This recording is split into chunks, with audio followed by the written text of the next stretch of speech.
Step into the unknown with the Shadow Frequency and your host, Matt Wilson, as he takes you where the shadows hum. Welcome, listeners, to the Shadow Frequency, where we dive into the eerie, the unexplained, and the downright spine-chilling. I'm Juniper, your producer, and tonight we're handing the mic over to our host, Matt Wilson, for a tale that'll make you question what lurks in the shadows.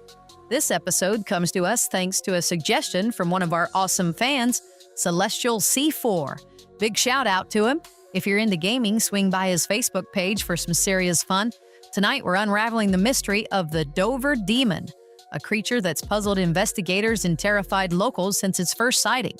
So grab your headphones, dim the lights, and let's tune into the Shadow Frequency. Matt, take it away.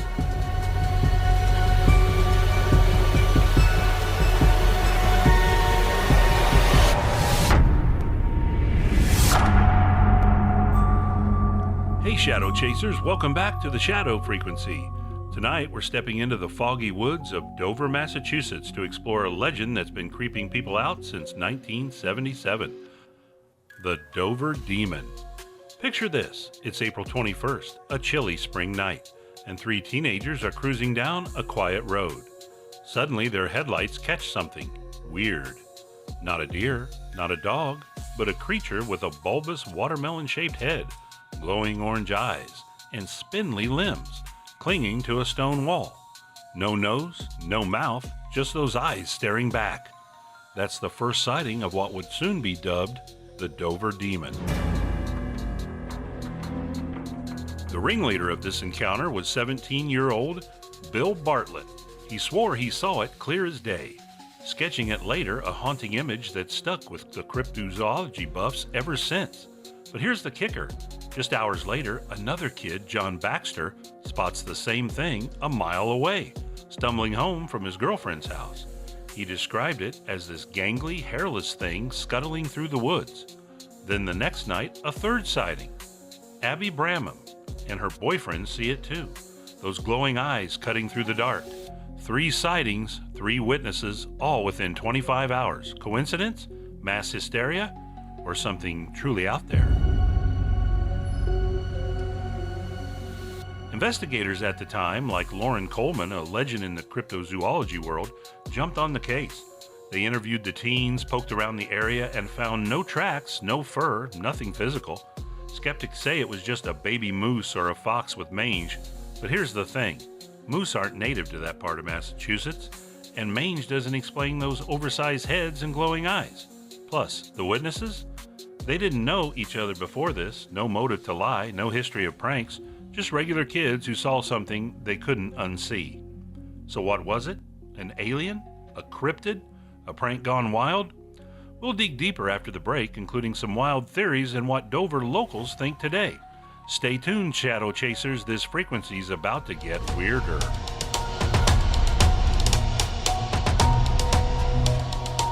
Whoa, Shadow Chasers, how freaky is this Dover Demon story so far? Those glowing eyes, that eerie silence, what do you think it was? A visitor from another world or just a trick of the night? Matt's got more coming up, including some chilling theories and what's happened in Dover since those wild nights in '77. If you're loving this creepy ride, please like and subscribe. Follow us on YouTube, TikTok, and Facebook. And you can find us on a lot of your podcast directories like iHeartRadio, Audible, and Spotify. If you want to support the show or suggest an episode like Celestial C4 did, join us at Patreon at patreon.com/Shadow Frequency. Oh, and if you want to advertise with us, you can hit us up there too. Also, it's time for kind of a new feature we've started because we're getting some emails now. And it's a little mailbag here. We're going to dip into the mailbag and read a couple of emails here real quick. This one from Sam from Annapolis says, "Hey, Shadow Frequency fam. I've been loving your show forever, but the Georgia Guidestones episode and that Goatman of Maryland one are my absolute faves. The Guidestones feel like some cryptic warning from the future, and the Goatman just hits different when you're from the area. Your storytelling is top-notch. Can't wait to hear what bizarre topic you tackle next." Thanks, Sam.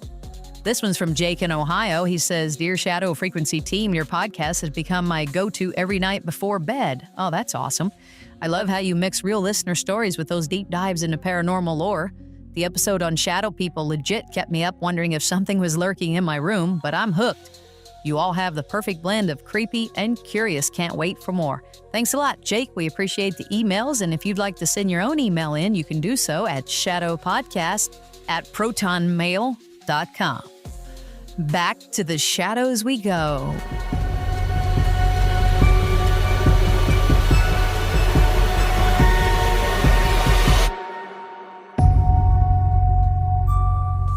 We're back, Shadow Chasers, and the Dover Demon still got us on edge. Let's dive into some theories. First up, the extraterrestrial angle. Those big eyes, the hairless body. It's got that classic gray alien vibe, right? Dover's not far from Boston, and the 70s were peak UFO fever. Some folks wonder if this thing hitched a ride from the stars. Then there's the cryptid theory, a creature science hasn't cataloged yet, hiding out in the woods. Loren Coleman himself leaned toward this, calling it a unique anomaly. He even checked the lunar cycle, full moon that week, perfect for weirdness.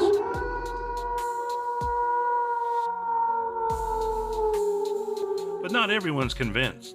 Skeptics stick to the baby moose idea, saying the proportions just got exaggerated in the dark. Others point to a psychological angle, mass hysteria triggered by one kid's story spreading fast. Thing is, these witnesses stuck to their guns, even decades later.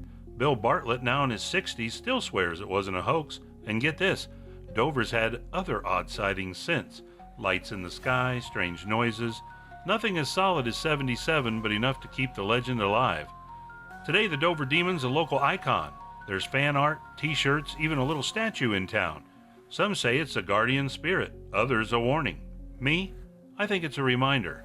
Sometimes the shadows hold things we can't explain. What do you think, Shadow Chasers? Alien, animal, or imagination? Hit us up with your theories. I'll catch you on the next frequency. And that's a wrap on tonight's eerie journey into the Dover Demon, folks. Big thanks again to Celestial C4 for suggesting this one. Check out his gaming vibes on Facebook if you're a fellow player. I'm Juniper, your producer, and it's been a blast tuning into the Shadow Frequency with Matt Wilson. If this episode gave you chills, don't forget to like, subscribe, and follow us on YouTube, TikTok, and Facebook, and all your favorite podcast directories. And you can also support us on Patreon at patreon.com/shadowfrequency, or drop us a line there if you got an idea or want to advertise. Until next time, keep your eyes on the dark, Shadow Chasers. Good night.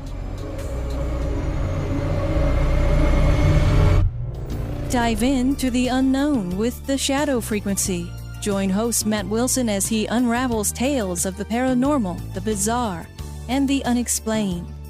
Ghost, cryptids, and legends. Every episode's a new mystery. Subscribe now on your favorite platform and tune in wherever shadows flicker.